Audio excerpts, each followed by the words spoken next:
लीजिए सुनिए।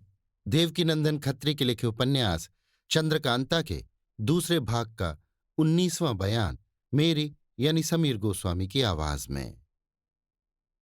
जब से कुमारी चंद्रकांता विजयगढ़ से गायब हुई और महाराज शिवदत्त से लड़ाई लगी, तब से महाराज जयसिंह और महल की औरतें तो उदास थी ही, उनके सिवाय कुल विजयगढ़ की राया भी उदास थी।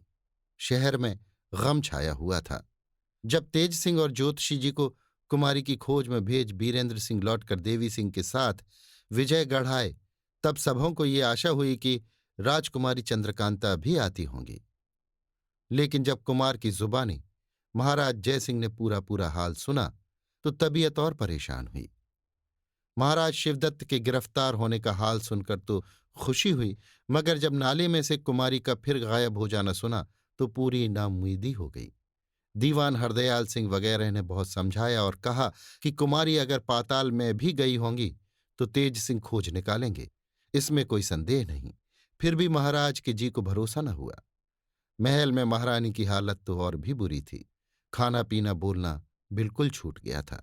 सिवाय रोने और कुमारी को याद करने के दूसरा कोई काम न था। कई दिन तक कुमार विजयगढ़ में रहे। इस बीच में एक दफे नौगढ़ जाकर अपने माता पिता से भी मिल आए, मगर तबीयत उनकी बिल्कुल नहीं लगती थी। जिधर जाते थे उदासी ही दिखाई देती थी। एक दिन रात को कुमार अपने कमरे में सोए हुए थे। दरवाजा बंद था। रात आधी से ज्यादा जा चुकी थी। चंद्रकांता की जुदाई में पड़े पड़े कुछ सोच रहे थे। नींद बिल्कुल नहीं आ रही थी। दरवाजे के बाहर किसी के बोलने की आहट मालूम पड़ी, बल्कि किसी के मुंह से कुमारी, ऐसा सुनने में आया। झट पलंग से उठ दरवाजे के पास आए और किवाड़ के साथ कान लगा सुनने लगे। इतनी बातें सुनने में आईं। मैं सच कहता हूं, तुम मानो चाहे ना मानो, पहले मुझे जरूर यकीन था कि कुमारी पर कुंवर बीरेंद्र सिंह का प्रेम सच्चा है, मगर अब मालूम हो गया कि ये सिवाय विजयगढ़ का राज्य चाहने के कुमारी से मोहब्बत नहीं रखते। अगर सच्ची मोहब्बत होती तो जरूर खोज। इतनी बात सुनी थी कि दरबानों को कुछ चोर की आहट मालूम पड़ी। बातें करना छोड़ पुकार उठे, कौन है? मगर कुछ मालूम न हुआ। बड़ी देर तक कुमार दरवाजे के पास बैठे रहे, परंतु फिर कुछ सुनने में न आया। हाँ, इतना मालूम हुआ कि दरबानों में बातचीत हो रही थी। कुमार और भी घबरा उठे। सोचने लगे कि जब दरबानों और सिपाहियों को ये विश्वास है कि कुमार चंद्रकांता के प्रेमी नहीं है, तो जरूर महाराज का भी यही ख्याल होगा। बल्कि महल में महारानी भी यही सोचती होंगी। अब विजयगढ़ में मेरा रहना ठीक नहीं है। नौगढ़ जाने को भी जी नहीं चाहता, क्योंकि वहां जाने से और भी लोगों के जी में बैठ जाएगा कि कुमार की मोहब्बत नकली और झूठी थी। तब कहाँ जाएं, क्या करें? इन्हीं सब बातों को सोचते सवेरा हो गया। आज कुमार ने स्नान पूजा और भोजन से जल्दी ही छुट्टी कर ली। पहर दिन चढ़ा होगा, अपनी सवारी का घोड़ा मंगवाया और सवार हो किले के बाहर निकले। कई आदमी साथ हुए, मगर कुमार के मना करने से रुक गए। लेकिन देवी सिंह ने साथ न छोड़ा। इन्होंने 1000 मना किया पर एक न माना। साथ चले ही गए। कुमार ने इस नीयत से घोड़ा तेज किया जिससे देवी सिंह पीछे छूट जाएं और इनका भी साथ न रहे। मगर देवी सिंह अय्यारी में कुछ कम न थे। दौड़ने की आदत भी ज्यादा थी, अस्तु घोड़े का संग न छोड़ा। इसके सिवाय पहाड़ी जंगल की ऊबड़ खाबड़ जमीन होने के सबब कुमार का घोड़ा भी उतना तेज नहीं जा सकता था जितना कि वे चाहते थे। देवी सिंह बहुत थक गए। कुमार को भी उन पर दया आ गई। जी में सोचने लगे कि ये मुझसे बड़ी मोहब्बत रखता है। जब तक इसमें जान है मेरा संग न छोड़ेगा। ऐसे आदमी को जानबूझकर दुख देना मुनासिब नहीं। कोई गैर तो है नहीं कि साथ रखने में किसी तरह की कड़बाहट हो। आखिर कुमार ने घोड़ा रोका और देवी सिंह की तरफ देखकर हंसे। हाँफते हाँफते देवी सिंह ने कहा, भला कुछ ये भी तो मालूम हो कि आपका इरादा क्या है? कहीं सनक तो नहीं गए? कुमार घोड़े पर से उतर पड़े और बोले, अच्छा, इस घोड़े को चरने के लिए छोड़ो, फिर हमसे सुनो कि हमारा क्या इरादा है। देवी सिंह ने जीन पोश कुमार के लिए बिछाकर घोड़े को चरने के वास्ते छोड़ दिया और उनके पास बैठकर पूछा, अब बताइए, आप क्या सोचकर विजयगढ़ से बाहर निकले?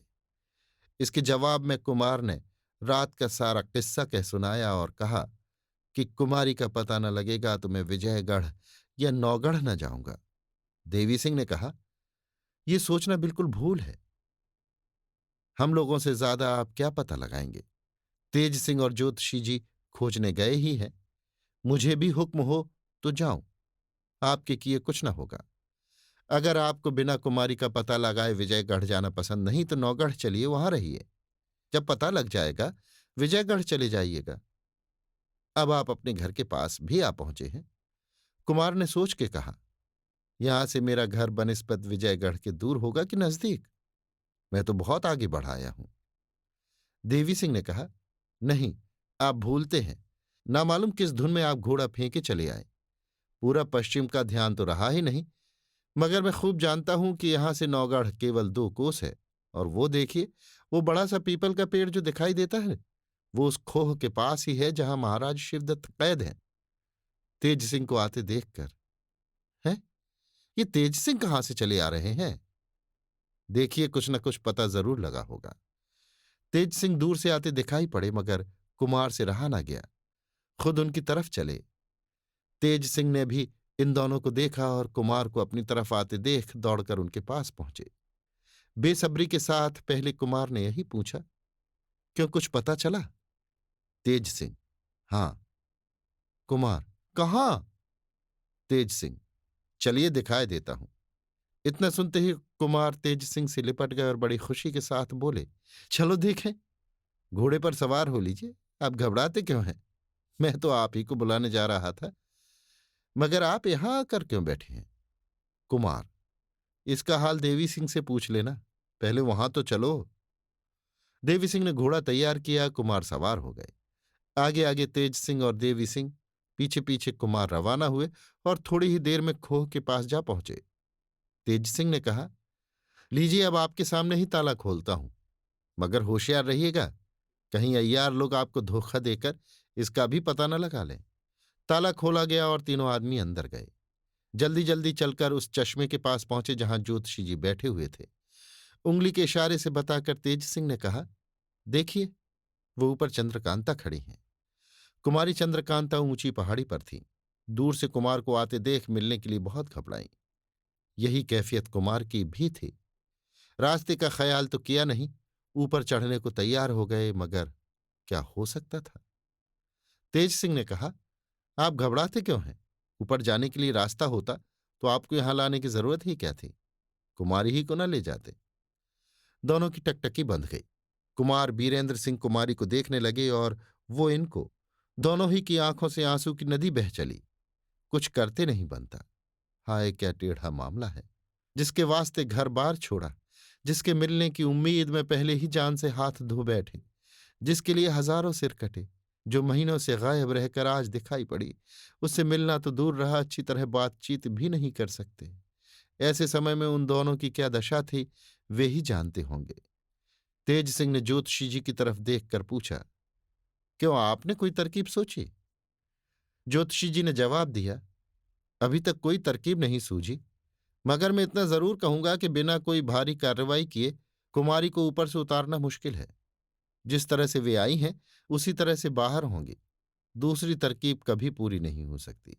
मैंने रमल से भी राय ली थी, वो भी यही कहता है। सो अब जिस तरह हो सके कुमारी से ये पूछें और मालूम करें कि वो किस राह से यहां तक आईं, तब हम लोग ऊपर चलकर कोई काम करें। ये मामला तिलिस्म का है, खेल नहीं है। तेज सिंह ने इस बात को पसंद किया। कुमारी से पुकार कर कहा, आप घबराए नहीं। जिस तरह से पहले आपने पत्ते पर लिखकर फेंका था, उसी तरह अब फिर मुख्तसर में ये लिखकर फेंकिए कि आप किस राह से वहां पहुंची हैं। अभी आप सुन रहे थे देवकीनंदन खत्री के लिखे उपन्यास चंद्रकांता के दूसरे भाग के 19वें बयान को, मेरी यानी समीर गोस्वामी की आवाज में।